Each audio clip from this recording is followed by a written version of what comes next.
Hello everybody, welcome to my channel, The Real Super Sam. Today I have a new forgotten Spider-Man villain episode and I hope you enjoy.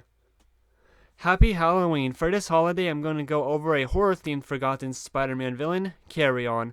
There have been 3 versions of him and I think you'll hear something unknown about the character. This rogue's main power is his touch of death. He also has a knockout/poison weapon called Red Death. He can fly and go through solid objects, very powerful but underused still. This first Carrion was in just one storyline in Spectacular Spider-Man 25 through 31. This Carrion was a rogue who teamed up with the Magia crime family to kill Spider-Man. He somehow knows that Spider-Man is Peter Parker and attacks him at school. He can fly and has a special weapon called Red Dust, which can turn someone to unconsciousness or burn them to death. Anyway, later we learn he hates Spider-Man because he killed Gwen Stacy and Miles Warren. Of course, Peter Parker didn't really kill any of those people, but Carrion thinks so, as he reveals that he is the clone of Professor Miles Warren, aka the Jackal.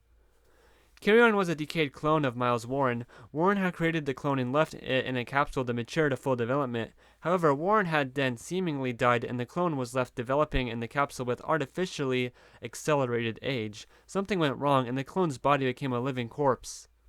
In the end, Carrion unleashes his giant spider amoeba to kill Spider-Man, but Spidey escapes and it turns on Carrion, killing him. Now, the main Carrion most people think of premiered in Spectacular Spider-Man 149. One night, an ESU student grad was experimenting with a vial from the old lab where Spider-Man left the first Carrion to die. It was a virus that was created by recombinant DNA technology.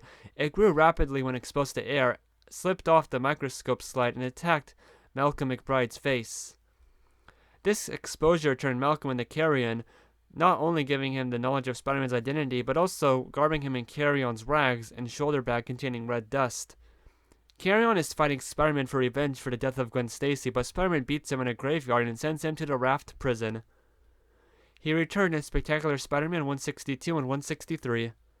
On his way back to the vault on one night, Carrion is freed by the second Hobgoblin, then the 2 rogues make a base in the sewers. Today, Carrion seemingly has forgotten Spidey's secret ID and doesn't have his Red Death weapon anymore. He does remember enough of his normal life as Malcolm McBride as he goes to his parents' house to see his mom again. Spider-Man arrives in time to stop Carrion from rotting his mom to death and confronts him, trying to help Malcolm return to normal, but Hobgoblin 2 ambushes him with Carrion and carries him into the sewers.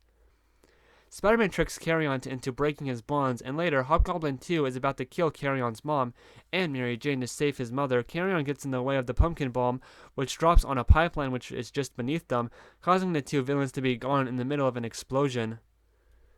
I'm not going to talk about Carrion and Maximum Carnage, his most well-known appearance. He just uses his powers for murder with Carnage's crew. Actually, the biggest thing is at the end. Thanks to the hero Dagger, Carrion 2 is cured back into Malcolm McBride.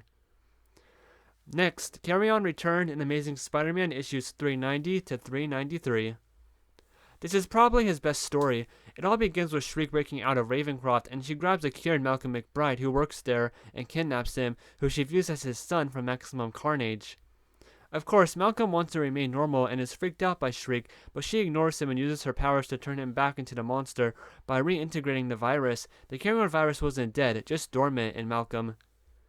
These 2 have almost as crazy as a relationship as Carnage and Shriek, as Shriek lashes out at Carrion now and then, but regrets hurting him moments later.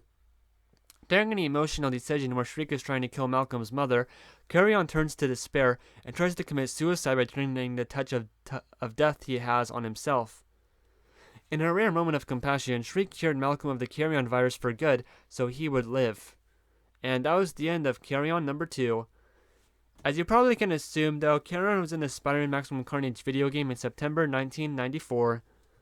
A third Carrion appeared in Spider-Man Dead Man's Hand in 1997. This Carrion is named Michael Allen. He was exposed to the Carrion virus after experimenting on Miles Warren's body, mutating him into Carrion with all the powers and memories of Miles Warren, except he doesn't know Peter Parker is Spider-Man. On his rampage, he turns normal New York civilians into mindless zombies after Spider-Man, but Spider-Man easily bashes Carrion down and whips him to a car roof. With this new Carrion, though, he hears a voice in his head, assumably a crazed Miles Warren, telling him what to do, but anyway, Carrion teleports away then. With the help of the Tinkerer, whose son is a S.H.I.E.L.D. agent who was infected by the virus, Spider-Man stops this new Carrion and whips him in a cocoon, capturing him back to S.H.I.E.L.D. The other things with this Carrion were basically glorified cameos, or him being used just as a weapon. He is still alive in comics today. Those were the 3 Spidey villains to be named Carrion. My favorite is the second one, the most well-known one. He has more character and even a happy ending, plus he was the most horrifying. The first one, though, was the big one when it comes to his connection, any connection to Miles Warren and the Jackal. It was also unique to see a villain fight Peter Parker at his school in that moment. The fact that this is Spider-Man Sunday lands on Halloween, it was the most perfect time to talk about this scary Spider-Man rogue. Thank you all for watching, and have a happy night.